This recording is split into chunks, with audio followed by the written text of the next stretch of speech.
Greetings, loyal RocketWerkz fans! It's due time for Stationeers news, because the devs have been cranking out new stuff and fixes and multiplayer fixes and performance improvements like crazy. I don't think they have ever had this kind of cadence, so I'll try to touch on the topics briefly. It's 2026, July the 15th. Oh, by the way, in the background you can see what happens to a Stationeers world when you're out there in space. Yes, they will look like balls now. Of course, the worlds are not actually spheres. Anyway, this will be looking pretty cool when you're building your station in orbit. And Rocket, the head of the company, posted a few screenshots of what that may look like. Dare I say breathtaking? And it'll sound nice too. While you're out in space, this music will be playing, if the music slider's up.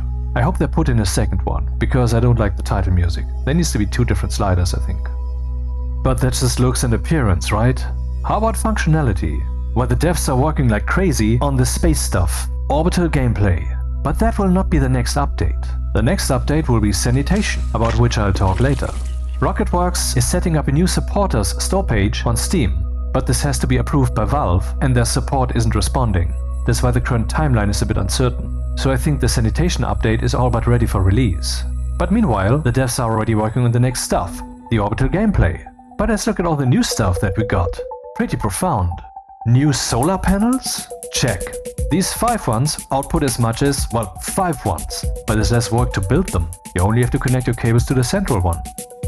If you look here, the new 5er variant doesn't self-shadow. All its elements are outputting the same, while these 5 individual ones are affected by the neighbor's shadow. Though I assume that the 5er variant will also be affected by external shadow, I didn't test this.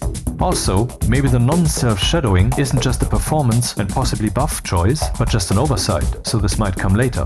Anyway, the Beta Changelog says at some point that a small buff was introduced for the 5er variant over the individual ones, but I couldn't measure this. I mean, I don't assume that this was referring to the non-self-shadowing. So what does this new item give us? Less cabling, easier setup. If you have a lot of solar panels to place, this can be done much easier now. Same, so I assume, goes for repairs. Speaking of cables, look, we now have long versions of the basic ones. Remember when the devs just dropped the new super heavy cables on us with 500 kilowatts capacity? That came out of nowhere, kinda like these ones here. By the way, you can't cross them, so once you've made a long cable, you can't merge in a short one. Maybe best to focus on building long connectors between areas to minimize probability of ever needing to merge one of these. But there's more. Now we can see orientation arrows when building the basic iron walls and glass windows. No more guessing what the windows will look like. Finally. So while I was working on this video, the devs improved this arrow thing. Now it's no longer relevant from which perspective you're looking. May also be a bit more visible, I'm not sure. I'd need to actually do some gameplay with this.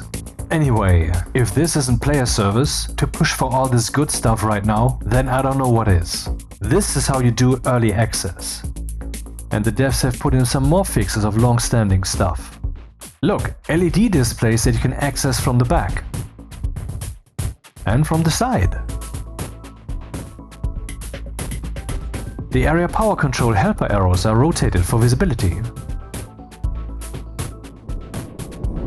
Here, now we get build state tooltips, not just when you're holding a tool, but any building resource or construction kit will do it. Great for onboarding, great for newbies. What might it be that I'm trying to show you here? Oh, what's that? It looks different? Well, the devs came up with something pretty revolutionary for Stationeers. Instead of all the detailed graphics that we know, they now have introduced a proxy mesh concept, which will allow to view certain structures from very far away. How far away? Well, infinitely far away. It's still a very young development, so it can be assumed that over time it will be improved further. But for now, awesome! Your station doesn't just vanish when you're too far away, but you can see it on the horizon. As long as it should be visible, it will be. That's a whole fireworks of great changes. Makes me really wonder why the devs are stepping on the gas this much. Is there something happening that we don't know? They even improved the third-person camera, even though you can't actually play the game like this. Look, when the camera was coming from the front, your character would be bending over backwards, but now it's just unaffected. That's another long-standing problem, gone. Speaking of person, we have new overalls. These ones can be spray painted. just any color that you want. And remember, we have some new colors. These can only be obtained via the Cosmic Curiosities Trader. But the devs said there will definitely be a DLC that allows you to print them yourself.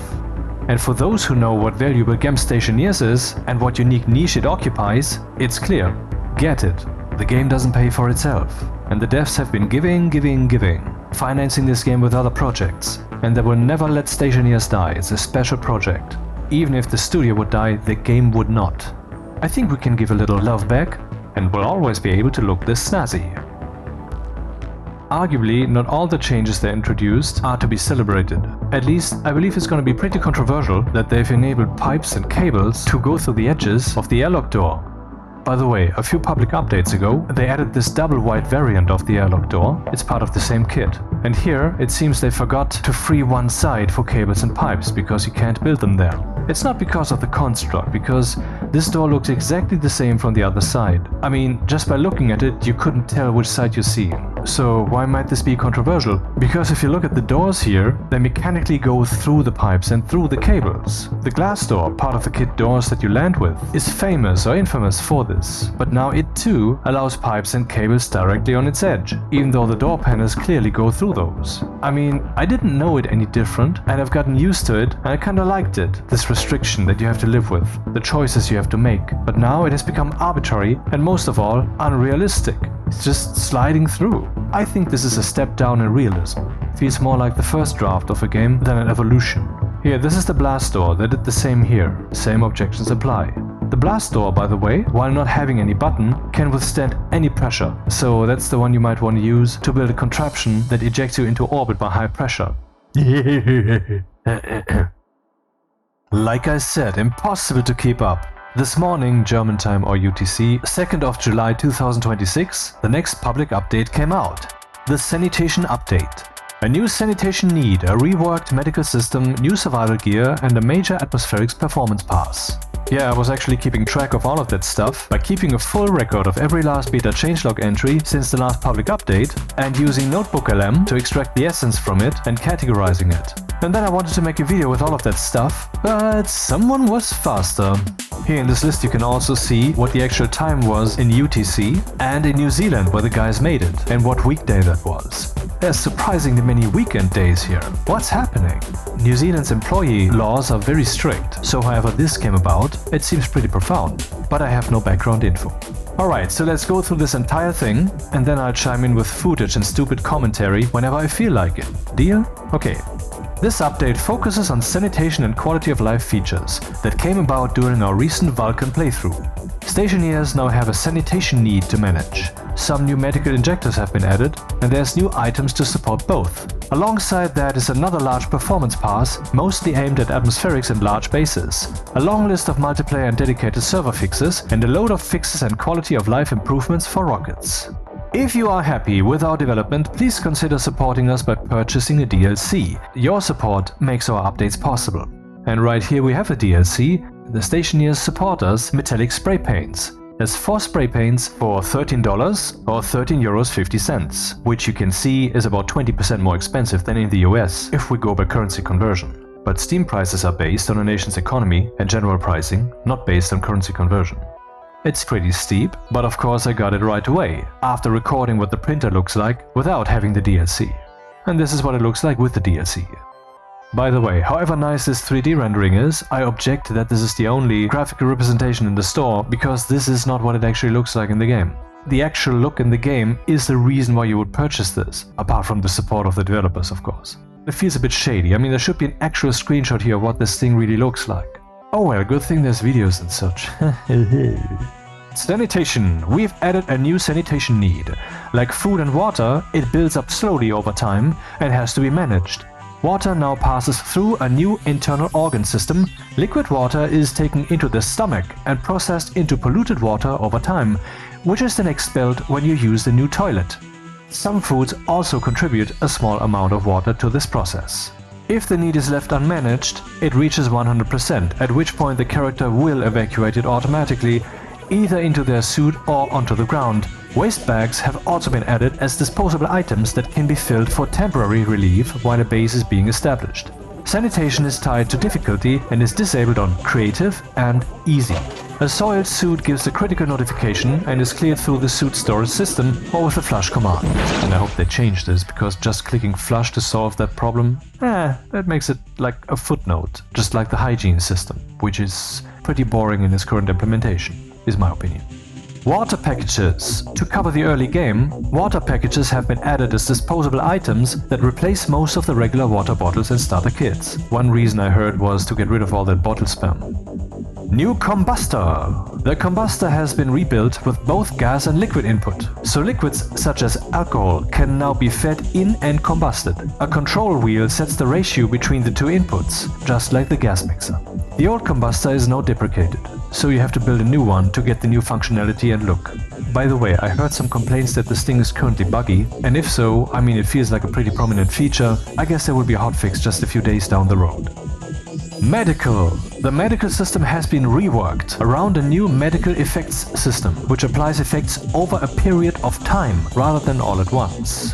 This makes effects like stun meaningful. Auto-injectors have been added like stim, stun and health variants and can be used through a spacesuit. The heal pill in the starter conditions has been replaced with the heal auto-injector.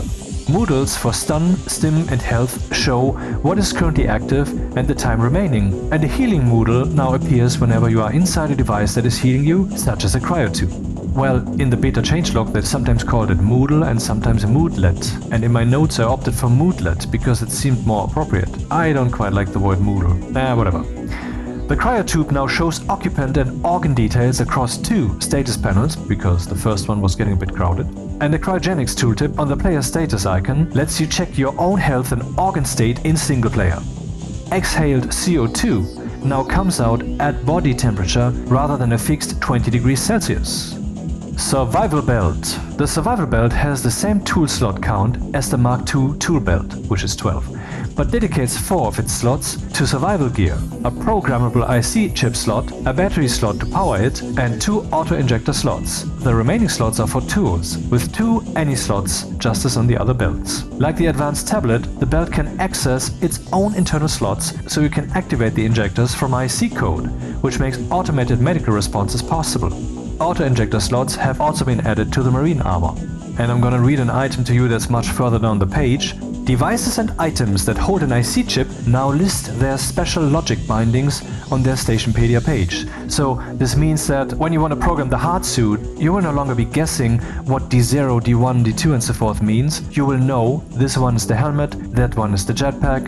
Can you believe the amount of improvements and convenience stuff they put in this one? What's happening?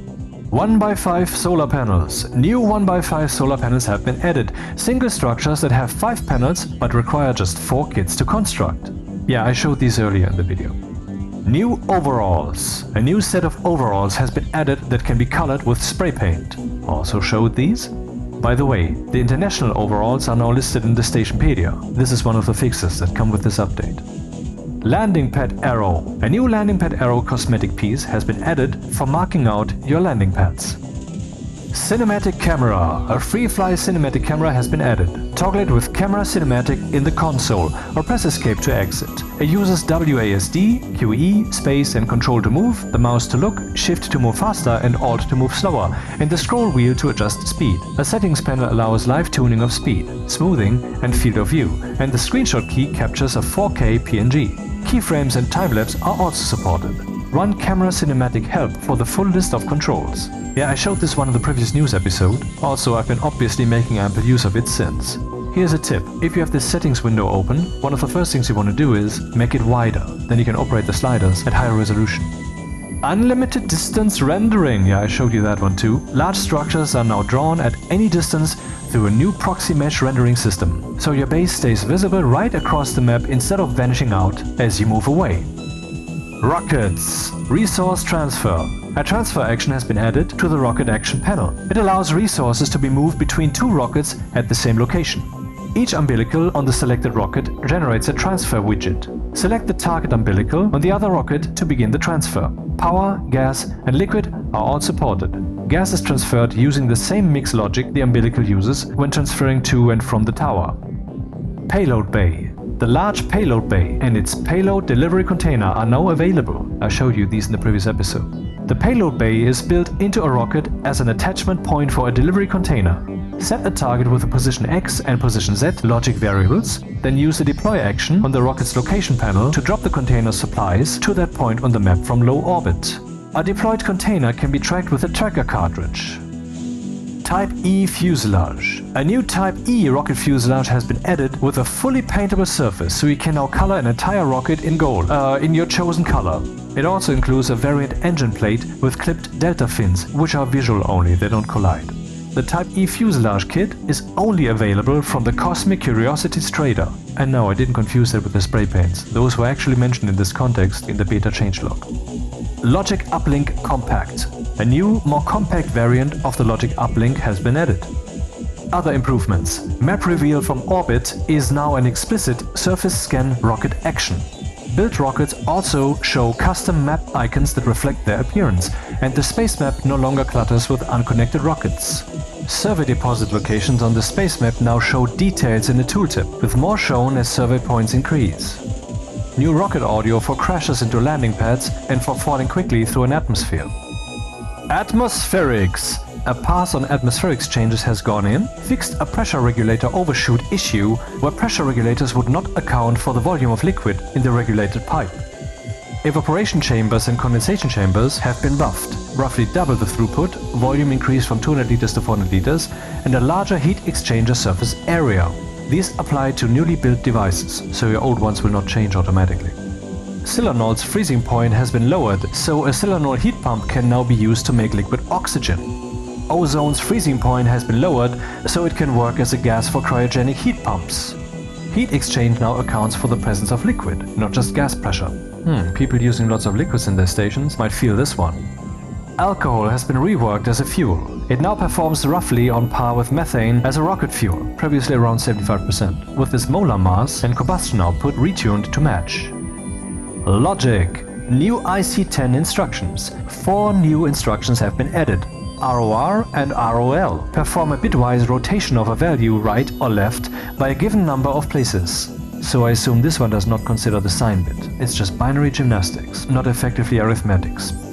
SGN returns the sign of a value as -1, 0 or 1. Clamp constrains a value to an inclusive minimum and maximum. That means if the minimum maximum is 0 and 100, the clamp will be from 0 to 100 inclusive, not from 1 to 99 or something. Do you remember the relatively new lerp command, which allows you to give a minimum and a maximum and which position on this scale you want, and then it will return that value? That's what I have to think of when I see this new clamp command. They do seem to be siblings. IC debugging. IC chips now show errors in their inventory tooltip, both compile errors and execution errors, parented up to the device running them, such as the advanced tablet, survival belt or hard suit. This should make tracking down problems in item IC much easier. Well, I just saw a little bug here. Obviously this shouldn't be shown this many times. Already reported it, but okay, this is just minor. New device logic values. An internal stack has been added to the silo and to the suit storage. Suit storage reports its core slots, jetpack, helmet, backpack, along with their key contents such as propellant and air tank. So with this internal stack we can retrieve information, for example, which slot of the silo has which item, so we can now make a summary of what a silo contains instead of being forced to keep it cleanly only one type of item. That's a major convenience boost and changes the gameplay.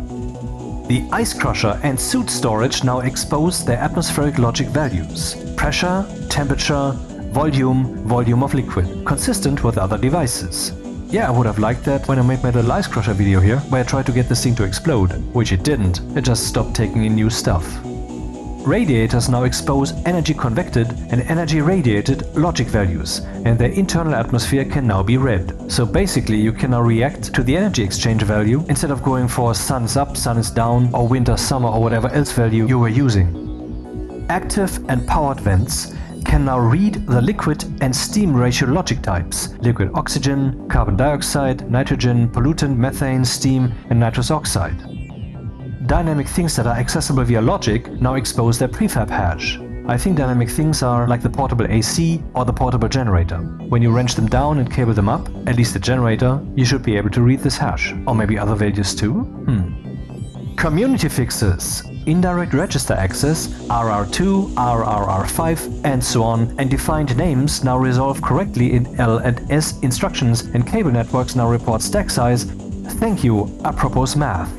Okay, some explanation here. In the IC10 programming language, you can L and S load and save, like read and write, values from and to devices. So you can find out if a door is open, for example. And there are various ways to address such a device. One of them is, for example, the absolute ID number. And that can be defined as a name, for example. And this didn't work for whatever reason. Now it does. The LNS command did support the number, but they did not support the defined name holding that number. And what's with the indirect registers? Well, it's a bit wild, but see, we have 16 registers, R0 to R15, and then we have the SP, stack pointer, and the RA, return address. Register R0 to R15 are meant to hold values that you want to work with. For example, you can load the temperature that a gas sensor is measuring into a register, and then you can react to it. That would be R0, for example.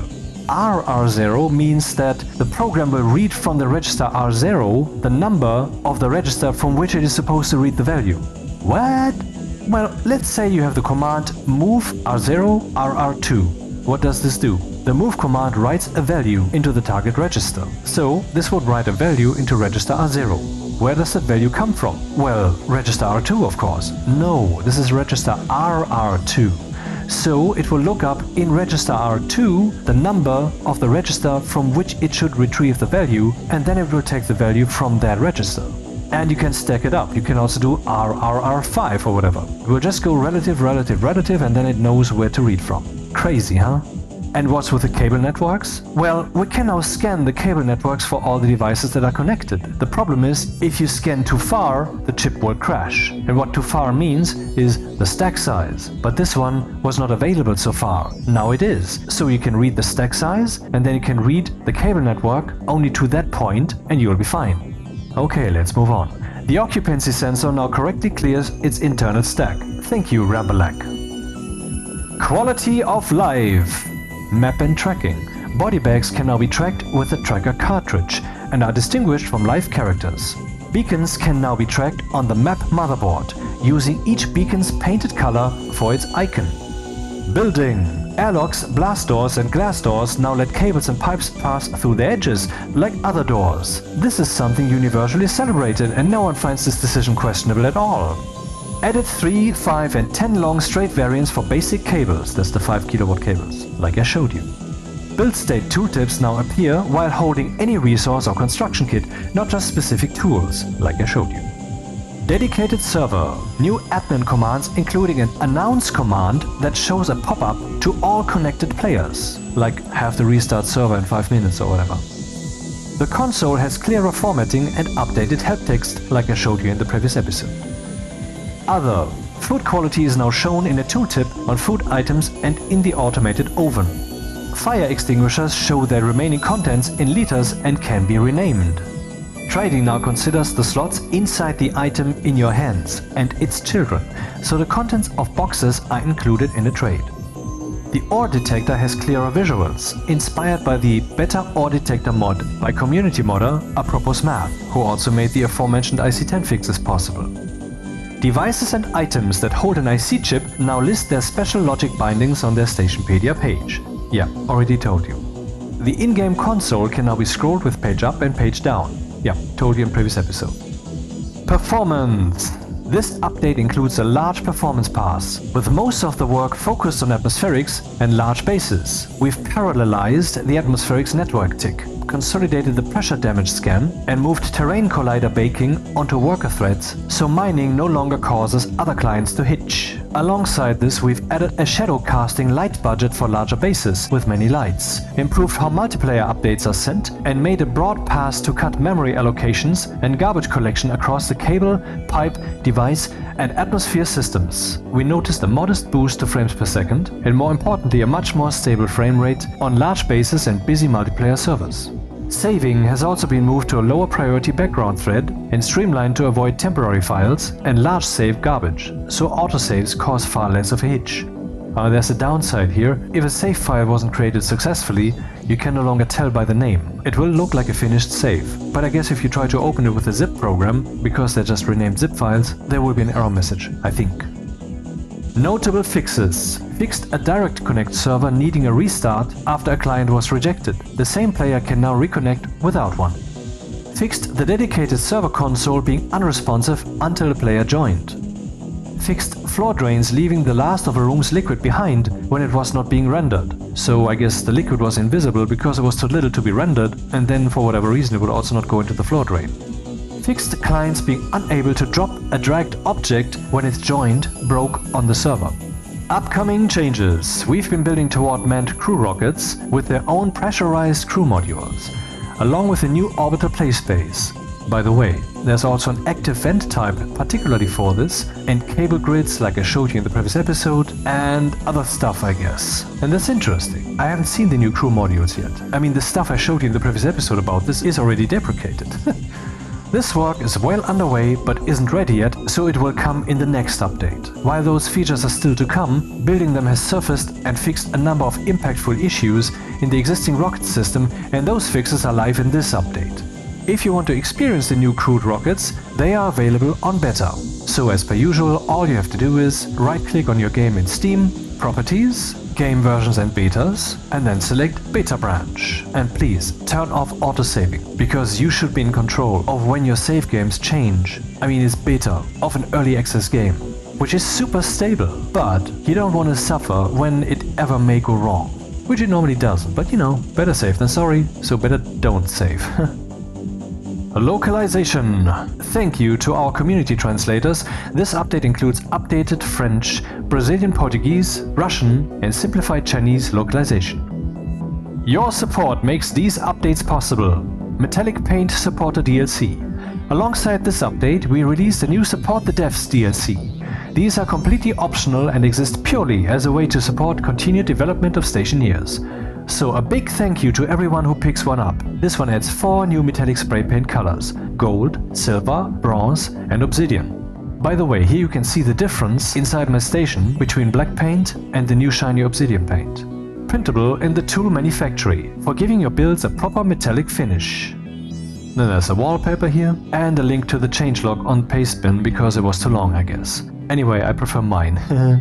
So much for Stationeers news for today. Sorry I couldn't put this out earlier, but there's only so many hours in the day and it's not like I don't have to work or whatever. And the devs are really berserking this. No way to keep up. See you again next time.